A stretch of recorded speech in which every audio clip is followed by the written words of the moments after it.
Tetap semangat. Saya senantiasa berharap sahabat-sahabatku tetaplah bersemangat, tetaplah bersukacita, dan tetaplah percaya jika Tuhan sangat mengasihi kita. Marilah pada saat ini kembali kita merenungkan firman Tuhan yang saat ini diambil dari Ibrani 2 ayat 10 sampai 18. Dan kita akan merenungkannya di dalam tema suka dan duka. Mari kita perhatikan ayat 18. Sebab karena ia sendiri telah menderita karena pencobaan, maka ia dapat menolong mereka yang dicobai. Amin. Sahabat-sahabatku, ketika saya membaca ayat ini, ayat 18 ini, saya teringat kepada sebuah pujian dari Kidung Jemaat 108, yang salah satu liriknya demikian. Suka duka dipakainya untuk kebaikanku. Sahabat-sahabatku, pujian Kidung Jemaat 108 bersaksi kepada kita bahwa suka duka di dalam kehidupan kita itu dipakai Tuhan untuk kebaikan kita. Jadi Tuhan tidak pernah berencana memberikan kepada kita kedukaan supaya kita menjadi putus asa. Tidak pernah. Tetapi Tuhan memakai itu untuk kebaikan kita. Dan ketika kita sedang berada di dalam keadaan duka, yang kita tafsirkan sebagai pencobaan. Maka ketika kita membaca ayat 18 ini, di sana disabdakan sebab karena ia sendiri telah menderita karena pencobaan, maka ia dapat menolong mereka yang dicobai. Apa artinya? Ketika suatu saat kita dicoba, apakah kita dicoba dalam hal ketaatan, kita dicoba dalam hal kesabaran, dan banyak lagi yang dimana kita harus dicoba, apakah kita sudah sampai pada tingkat tertentu di mana kita akan dikatakan cukup untuk dapat menolong orang lain. Dan jika belum sampai pada taraf yang cukup, maka terus-menerus kita akan diuji, dicoba supaya kita dapat mengerti, mengetahui aku berada di tingkat mana. Sebagai orang-orang percaya tentu kita akan introspeksi diri. Ketika suatu saat kita mengalami sesuatu, umpamanya kesabaran kita yang dicoba, lalu kita menjadi tidak sabar, kita segera berhenti, lalu merenung, ternyata tingkat kesabaranku belum memadai.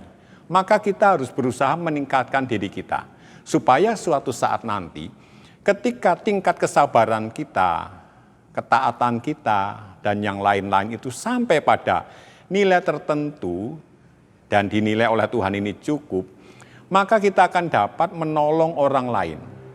Sehingga kita dapat memberikan nasihat kepada mereka, pimpinan kepada mereka, karena kita pernah mengalami berada di posisi orang itu. Sehingga kita dapat mengerti apa yang saat itu orang ini alami. Apa yang ia rasakan, aku dapat mengerti. Sehingga kita tidak mudah menghakimi, tetapi justru memimpin, membimbing, sehingga dia akan dapat terlepas dari jeratnya itu. Sehingga dia perlahan-lahan akan meningkat terus, sampai akhirnya taraf kesabarannya, taraf ketaatannya, dan yang lain-lain itu setara dengan kita. Dan dia akan dapat menolong yang lain. Bukankah itu yang Tuhan harapkan? Sehingga suka dan duka Tuhan izinkan terjadi di dalam kehidupan kita, supaya kita dapat menolong yang lain. Salah satu tokoh yang kita kenal adalah Yusuf. Bagaimana Yusuf dicobai dalam banyak hal, dan Yusuf lulus. Apa yang terjadi? Yusuf dipakai Tuhan untuk menolong, bukan hanya menolong dirinya sendiri, tetapi menolong seluruh bangsa yang ada pada saat itu. Oleh karena itu marilah, sahabat-sahabatku yang dikasihi dan mengasihi Tuhan, jika saat ini kita merasa aku di dalam pencobaan, renungkanlah apa yang Tuhan kehendaki terhadap diriku, sehingga kita akan dapat meningkatkan diri kita, dan kita suatu saat akan dipakainya untuk kemuliaannya. Bukankah begitu sahabat-sahabatku? Dan marilah kita berdoa.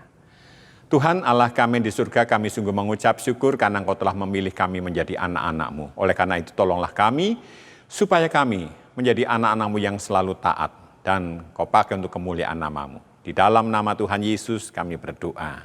Amin. Dan terimalah berkat Tuhan. Kiranya Tuhan Sang Sumber Kebaikan senantiasa memberikan kebaikannya kepada saudara sampai selama-lamanya. Amin.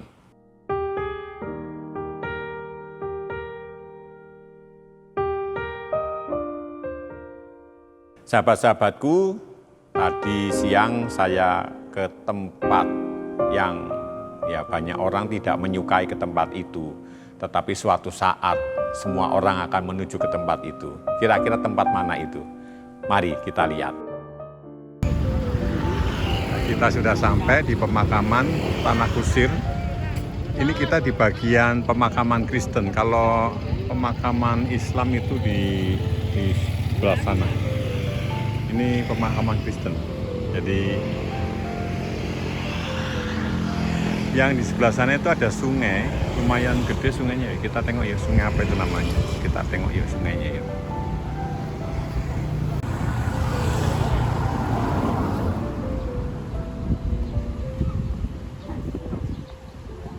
Mas, itu namanya sungai apa, Mas? Kali Pesanggerahan, Pak. Sanggerahan? Iya, jalan terusan infeksi. Oh gitu. Iya. Siapa?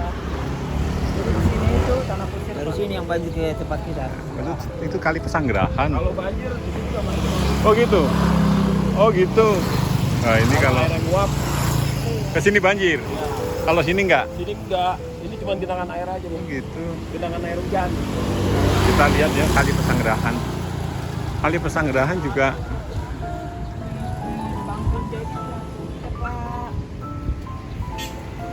nah, itu para pelayat.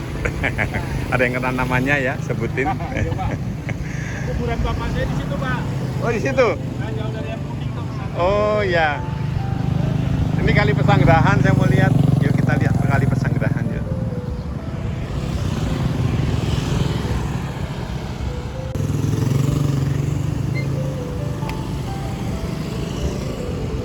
Ini Sungai Pesanggerahan.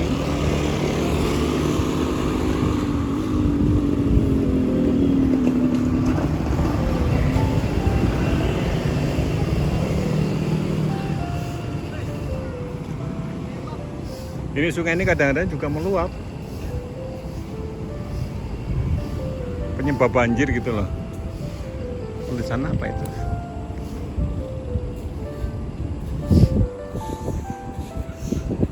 Kali Pesanggerahan. Pak, kalau yang di sana apa masih Sungai Pesanggerahan itu, Pak? Yang itu sana itu? Iya, Pesanggerahan. Oh, masih sama itu? Iya, Pesanggerahan, kalau ini Bayoran. Oh, gitu. Enggak, itu kolam itu loh, kolam apa itu? Itu kolam mancingan itu. Oh, gitu. Oh, Kebayoran sana. Bayoran sama Ini udah Pesanggerahan. Pesanggerahan. Tapi namanya sungainya Pesanggerahan ya. Iya. Ini sering banjir, Pak? Sekarang sih udah enggak. Enggak ya? Udah enggak banget maksudnya. Ya, tapi ya masih kadang-kadang banjir ya. Naik sedikit. Ya, itu. Kali Pesanggerahan, kali Angke ya yang bikin yang bikin masalah ya. Ini kali Pesanggerahan, kalau sana itu Kebayoran, kalau sana udah Pesanggerahan. Di sana ada kolam pemancingan juga di sana. Jadi ini masuknya sudah Jakarta Selatan. Nah, ini Sungai Pesanggerahan.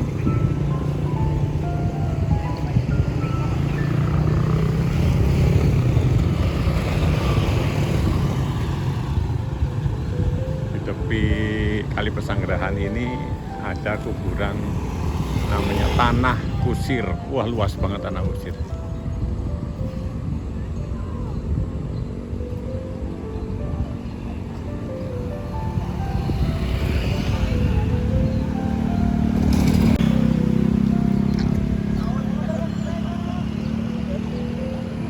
Kalau sini tidak banjir, kalau pas Pesanggerahan meluap nggak banjir, tapi kalau yang sebelah sana banjir.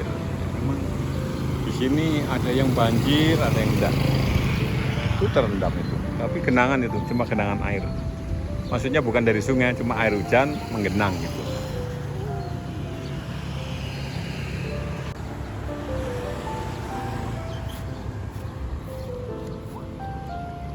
Pemakaman Tanah Kusir ini di Blok Kristen. Ini ada alamatnya loh. Ini alamatnya Bled BLAD Bled berapa ini? Bled 114 kalau nggak salah.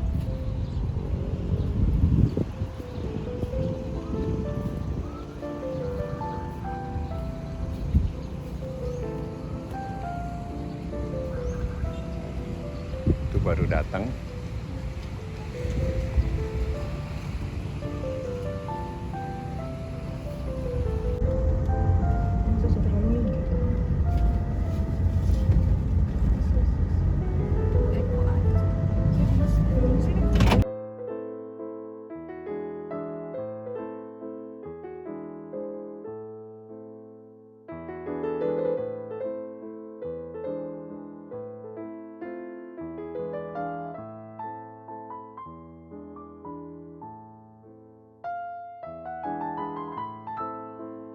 Ini dijatuhin, saya kira dia nggak ini. Nah ini pemakaman tanah kusir. Sampai sana-sana ya. Bos. Ini tahun berapa ya tanah kusir? Pak Hatta aja dari situ.